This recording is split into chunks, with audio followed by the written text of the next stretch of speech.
राहु पांचवें घर में। पांचवा घर हमारी बुद्धि का, आदतों का, हमारी स्किल्स का, संतान का। और जब राहु पांचवें घर में होते हैं तो किस तरह से इन सभी चीज़ों को प्रभावित करते हैं, और अगर कोई खराबी दें तो इस राहु के उपाय क्या क्या किए जा सकते हैं, इन सभी चीज़ों की चर्चा हम आज के वीडियो में करने वाले हैं। नमस्कार, मेरा नाम है योगेश शर्मा। बहुत बहुत स्वागत है आपका happy life with Yogesh Sharma में। दोस्तों, पांचवा घर जो है ना, यहाँ पे सूरज और बृहस्पति, इन दोनों की ऊर्जा, इन दोनों की एनर्जी होती है। इसके अलावा देखिए, सूरज और बृहस्पति ये मिल के क्रिएट करते हैं चंद्रमा की एनर्जी को। तो ये तीनों ग्रह जो हैं पांचवें घर से जुड़े हुए हैं, और राहु यहाँ पे जब रिजल्ट देते हैं तो इन ग्रहों की पोजीशन के अनुसार ही देते हैं। यानी ये तीनों ग्रह अगर बर्थ चार्ट में अच्छे होंगे तो फिर तो ये राहु जो हैं डेफिनेटली काफ़ी अच्छे रिजल्ट देंगे। देखिए, पांचवें घर में राहु जब भी अच्छे होंगे तो उसके रिजल्ट क्या होंगे? सबसे पहले तो बुद्धि के मामले में। अब यहाँ पे बुद्धि बहुत तेज़ होगी और वो जो इंसान है काफ़ी क्रिएटिव होगा। अब ये जो इंसान है जीवन में कोई अच्छा हुनर लेगा और उस हुनर से काफ़ी आगे बढ़ेगा। और रही बात आदतों की, यहाँ पे देखा गया है कि काफ़ी डिसिप्लिन्ड लाइफस्टाइल रखते हैं अच्छे राहु वाले लोग। नॉर्मली पांचवें घर का राहु जो है ना, ये पैदा होते ही माता को कष्ट ज़रूर देता है, लेकिन माता का साथ, यानी माता इनके जब तक जीवित हों तब तक इनकी संतान भी अच्छी होती है, इनके धन दौलत सभी के रिजल्ट्स काफ़ी अच्छे आते हैं। लेकिन इन ग्रहों के खराब होने की वजह से ये राहु जो हैं काफ़ी ज़्यादा खराब हो जाते हैं। सबसे पहले तो पांचवें घर के राहु खराब होते हैं साउथ फेसिंग घर में रहने से।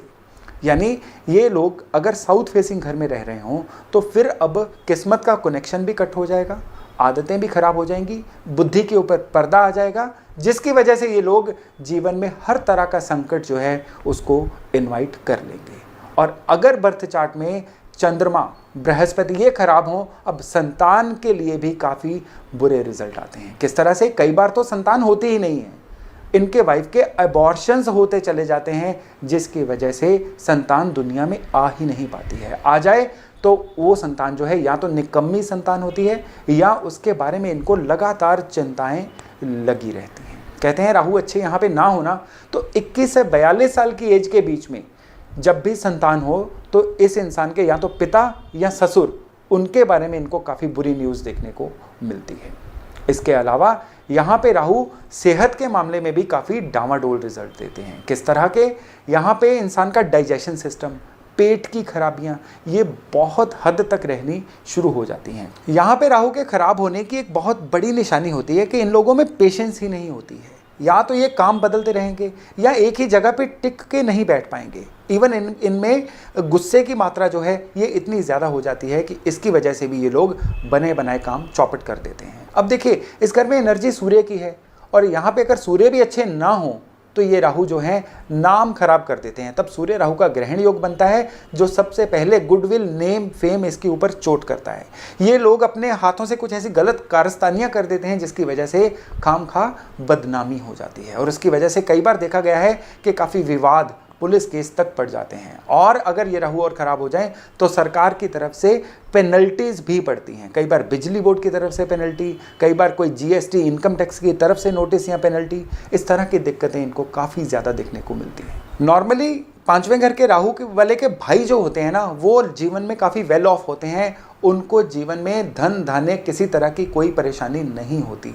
लेकिन यहाँ पे अगर ये लोग अपने भाइयों से संबंध बिगाड़ लें तो फिर इस राहु के ओवरऑल हर तरह के रिजल्ट जो हैं वो खराब होने शुरू हो जाते हैं। अब यहाँ पे राहु के रिजल्ट अगर खराब हो रहे हों तो सबसे अच्छा उपाय कौन सा है? चलिए उपायों के बारे में भी अब चर्चा करते हैं। देखिए, यहाँ पे राहु का जो सबसे बड़ा उपाय है ना, वो है चांदी का 50 से 60 ग्राम का हाथी गंगा जल में डुबो के चांदी की ही कटोरी में उसको घर में रखें। ये उपाय क्यों बताया गया है? देखिए, राहु का सिंबल है हाथी और चंद्रमा जो है एक ऐसे प्लेनेट हैं जिनकी ऊर्जा से राहु जो हैं कंट्रोल में रहते हैं। तो चंद्रमा की मेटल है चांदी। यहाँ पे चांदी के हाथी वजन 50 से 60 ग्राम, और हाथी की सूंड जो है ना, ट्रंक ऑफ द एलिफेंट, ये नीचे की तरफ होनी चाहिए। अब इस हाथी को गंगा जल में डुबो के घर में रखें। अब गंगा जल में डुबोने के लिए आपको बर्तन जो है ना, ये प्रेफरेबली चांदी का बर्तन ही यूज़ करना चाहिए। चाहे इसको ढक के रखिए और चाहे इसको अपने से थोड़ी ऊंचाई पे रखिए, ताकि हाथी आपको देखे, आप हाथी को ज़्यादातर बिना एफर्ट के ना देख पाओ।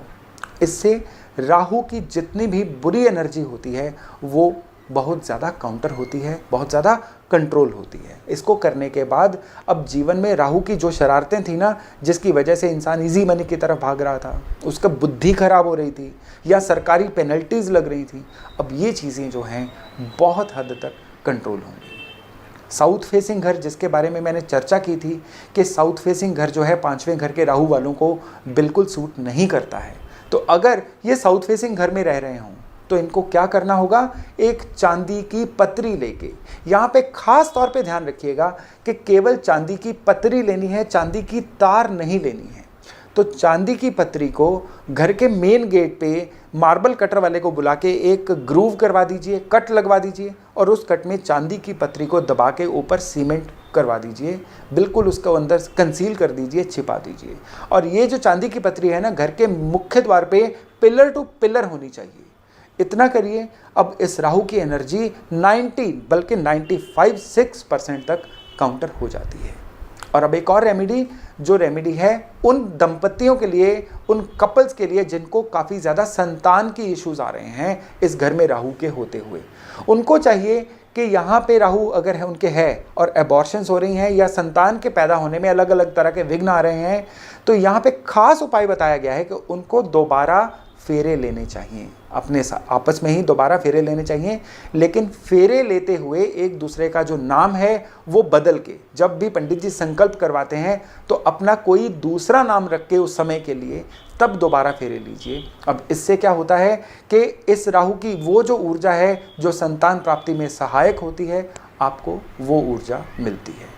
दोस्तों, ये थे इस राहु के कुछ सटीक उपाय जो अगर 5वें घर में राहु हैं और आपको दिक्कत दे रहे हैं तो आपकी सहायता करेंगे। दोस्तों, राहु के अलग अलग घरों का विवरण आपको कैसा लग रहा है, आप कमेंट सेक्शन में मुझे ज़रूर बताइएगा। इसमें और आप क्या क्या ऐड करवाना चाहते हैं मुझे ये भी बताइएगा।